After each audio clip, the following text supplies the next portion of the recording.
नमस्कार, मी doctor Manjiri Walsankar, director Bhide hospital test tube baby centre, Navi Peth, Pune. आज आपण बघूया की एम्ब्रिओ ट्रान्सफरच्या दिवशी नेमका IVF सेंटरमध्ये काय काय होतं. आता आपण जेव्हा एम्ब्रिओ ट्रान्सफर म्हणतो तर बाळ तयार आहे आणि ते गर्भाशयाच्या पिशवीमध्ये आपल्याला आत सोडायचंय. ही प्रक्रिया भूल न देता डे केअर सर्जरी पद्धतीने केली जाते.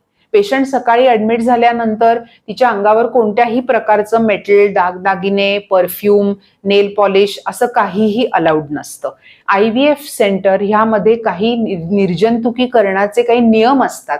त्यामध्ये हे कुठल्याही पद्धतीच्या उपकरणं किंवा कुठल्याही पद्धतीचे कॉस्मेटिक्स हे अलाउड नसतात.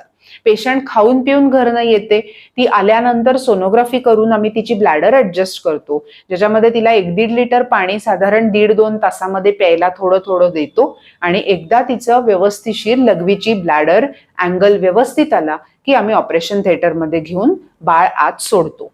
बाळात सोडल्यानंतर अर्धा ते पाऊण तास पेशंटला आपण झोपवून ठेवतो. मग तिने लघवी केल्यानंतर खाऊन पिऊन पेशंट व्यवस्थित रेडी होते आणि घरी पाठवली जाते. थोडक्यात सांगायचं तर एम्ब्रिओ ट्रान्सफर हे प्रोसिजर अगदी थोडक्या टाइमचं असतं, थोड्या वेळात होतं, पेशंटला भूल नाही दिली जात.